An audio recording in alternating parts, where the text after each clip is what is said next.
We're back on Country Pocket on WUSB. We're with Hannah Delynn. The new album is Trust Fall. You just heard Waiting. I know we sort of skipped from the second song to the end of the album. Um, so let me just jump in, try to hit a couple of notes, um, that occur during the album, and then we'll tackle Waiting. So talk about trust fall. Um, how has your trust in other people fared as you've dealt with situations? Uh, whether it's with relationships, whether it's with family members, as you've dealt with situations where people have betrayed you or let you down, do you trust others the same way? I would say I'm learning like yes, people are trustworthy and I'm very fortunate to have extremely wonderful friends and people in my life who demonstrate why people are trustworthy. Um, I think another layer of the trusting other people is trusting your own self and like your own gut or your own like when people start to show you who they are and maybe they're not I don't want to say they're not trustworthy, but maybe they're not giving you signs that you need to start handing them a whole bunch of your own trust. I think it's learning our own responsibility and like uh, when someone shows you maybe who they are is a little extreme, but who they are or what they're willing to give to you. Because maybe they're willing to give someone else in their life absolutely the most trustworthy behavior. But for you, they don't have enough for you, but you want it from them, you know? Um, I think it's learning to read that and to, again, accept that and begin to set your expectations accordingly. And even when you are dealing with people that are very trustworthy in your life, again, like if they've shown you time and time again that they're showing up for you and then they fall off once, it's like, okay, okay. We're human. Um, so for me, it's been becoming more aware of who is reciprocating in my life. So reciprocity has become a huge barometer and like gauge for who I feed into my in my life. So, and I think that's how I've ended up being surrounded by more people that I can trust as I start weeding out, not even weeding it, just like stepping back, just being like, okay, I see this isn't fully where it's not going to meet me in the same way. So I'm not going to blame you. I'm just going to let it fall by the wayside if it's going to fall by the wayside and move on. Yeah. How has it been dealing with sort of having to limit relationships with family members? Uh, Really painful.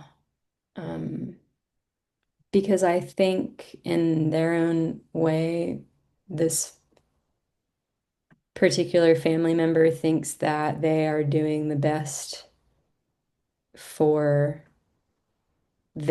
for themselves and for their family, their immediate family.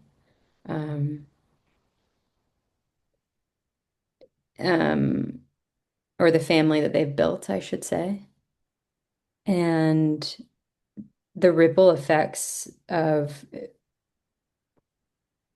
that has been really hard because it's cut out relationships I really want to foster.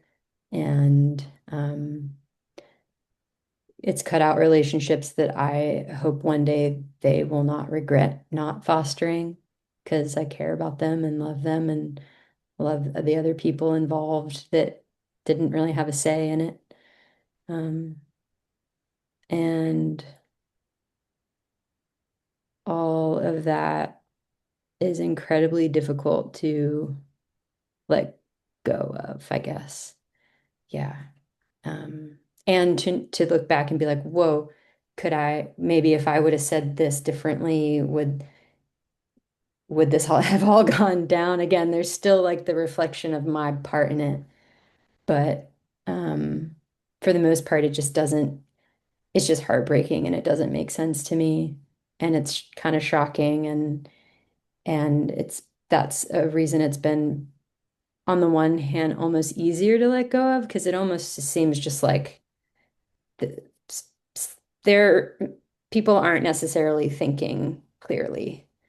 And that's one of the, yeah, or they're thinking clearly, but in a very different way with a different set of standards and priorities that I can't, I guess I can't change, or I try not to judge while having to sit with the consequences of it all and hoping that one day something happens in their lives or their kids' lives or whoever else that makes repair possible. Um, and I still always hope for that. But yeah, no, it sucks. It's really hard. Yeah, even the people who are, you know, even the people who have shown you consistency in the bad way, you're holding out hope, right? Like you're you're opening doors and windows and maybe taking a step back, but you're not closing those doors.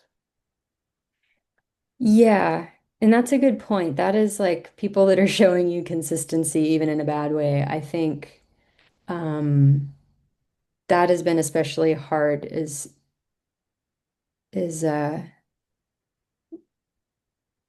what I'm hoping people will take away.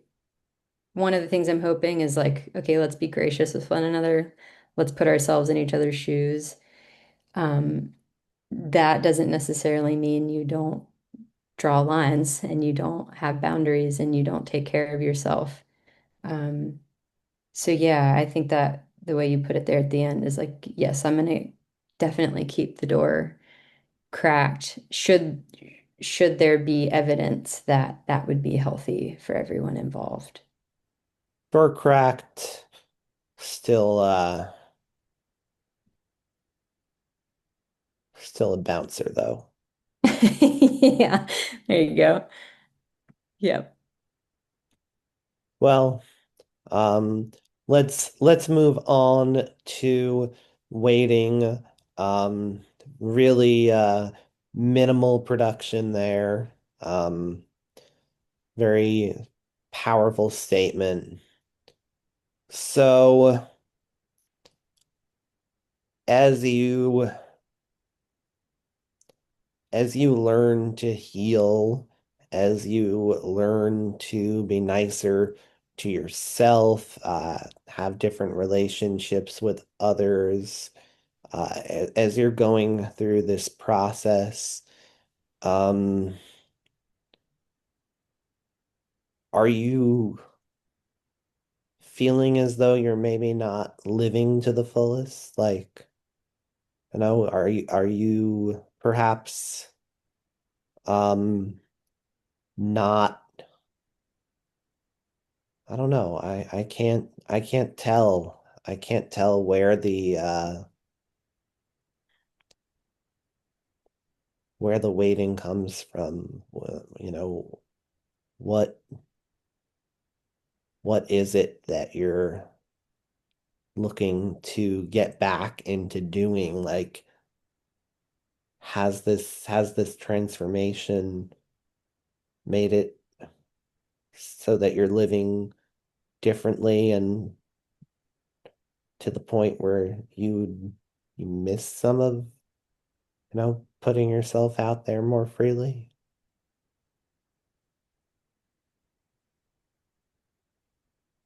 Yeah, I think um, that's the question, isn't it? I think when it comes down to it, being to get out of that waiting state and just to live, to not be constantly like there's beauty in this striving, there's beauty in like wanting to reach your full potential. But I think so much of it for me is like, how much is fear keeping me small? Um, how much is fear directing my choices and the risks that I take? Um, and I don't want that. Like, what would I do if I wasn't afraid? And waiting, I guess, is a multifaceted song. In that way, it's like, yeah, waiting um, for the right circumstances or the perfect set of conditions to move forward. Just like that's just not how life works. And ultimately, that song was inspired by my mother passing away in 2021 because it suddenly became so clear to me that life is about people. Um, it's about how we choose to like be with each other and are we being present in that river again, like are we just constantly focused on what's ahead or what's behind, or are we here right now and kind of reckoning with even if we have a long life, life is so short.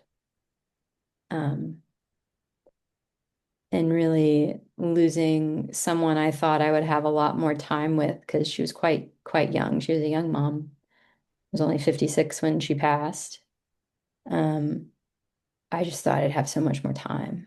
And I think it really helped with her. And it just helped me really reflect on like, geez, in whatever way we're that's gonna be me someday. Like we're all dying.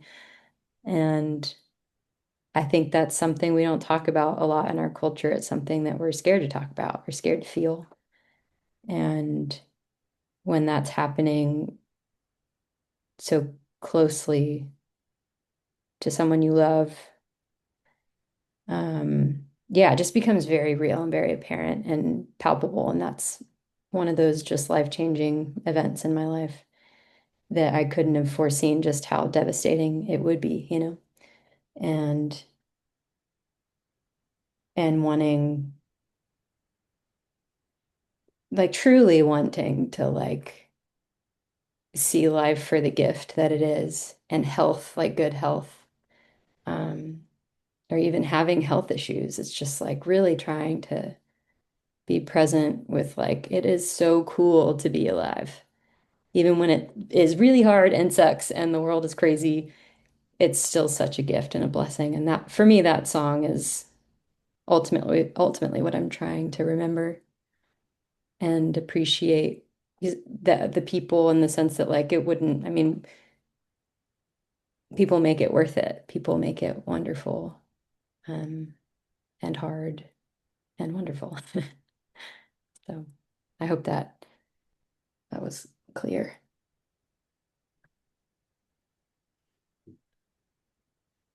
Yeah. Do you feel like you're getting out there and trying to maximize what you have in this life, in terms of making your time worth it, and how exactly how exactly do you go about doing something like that? I mean, even for me, some of the what is you know I forget it the exact phrase, but time wasted is time well spent. Um, when you're looking at those those limitations on the amount of time you have, um, can can that even ever direct you to something better? Or are you just gonna like, is it just better to live? I don't know. It's a lot of questioning. I don't think either of us can answer. I don't think many people can answer it while they're alive, or at least until they're quite a bit older and thinking back on what they saw. But do you think you are going to have perhaps a better chance of, spending that time well and wisely, um, now that you've made some changes in your life and in your mindset? Yeah, I truly hope so. It feels like having that awareness as a bit of a North Star. It's something that I circle back to when I'm feeling like maybe I'm getting bogged down in the heaviness of life, or the is this gonna work, or will I ever stop worrying about XYZ? I think, yeah, because again, it's just like it's being here now. It's being like, okay, I'm feeling funky, and one of my favorite things to do is dance. And so when I have the presence of mind to be like, oh, I should put on that song I love to dance to because I'm feeling real bad right now, it always shifts my energy, even for 5 minutes. And I think if we can bring that into our lives from moment to moment, for me, that's helped me feel like I'm living more of the life that's gonna ultimately have that, like, and is having that presence to it. And if we can, I think it's so hard in our society. We're just bombarded constantly with like what we should want, how we should be doing things, how quickly we should be changing, how quickly our feelings should be lining up with whatever we want. And that's where like quieting everyone else's noise as much as possible and being like, what makes me joyful?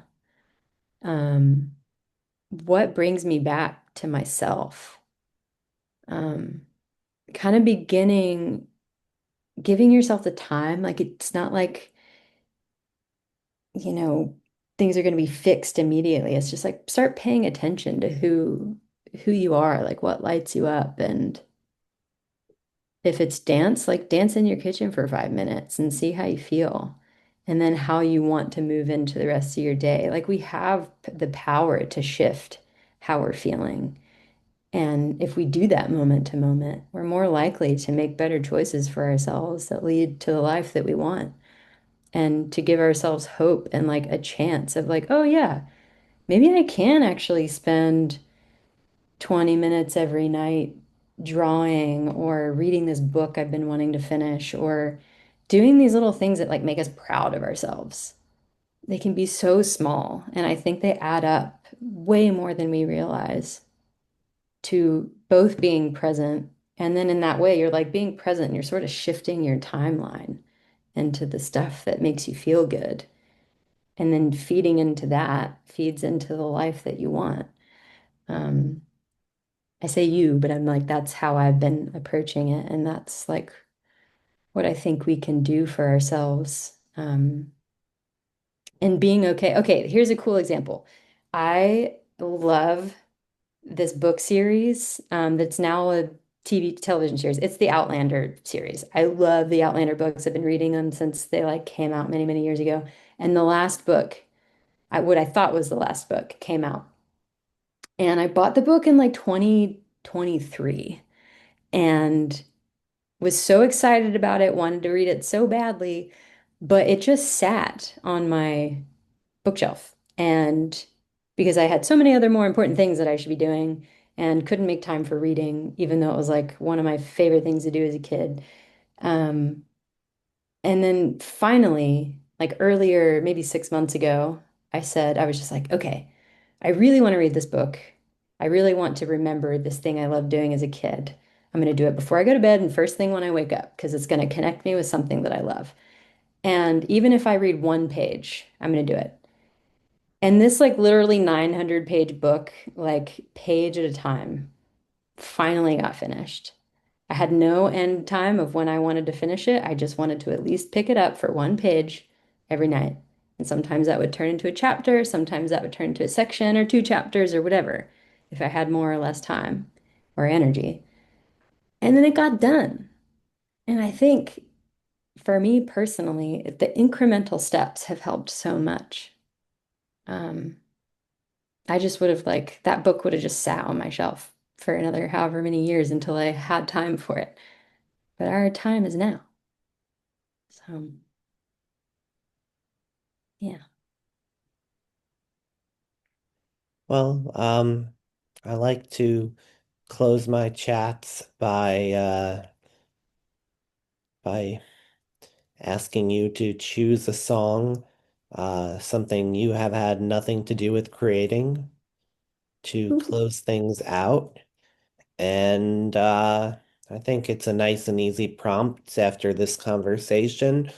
What are you dancing to in your kitchen? Ooh, I mean, okay. Can I just share the first song that popped into my head? Okay. Not exactly the dance number, but I've recently been really taken with Jeffrey Martin's Edge of Lost.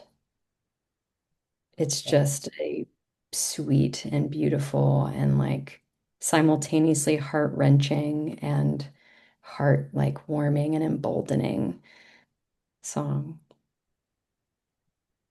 All right. Well, thank you. Thank you for a remarkably conceptual conversation. Um, Hannah Delynn, the new album is Trustfall. Thanks so much for coming on Country Pocket.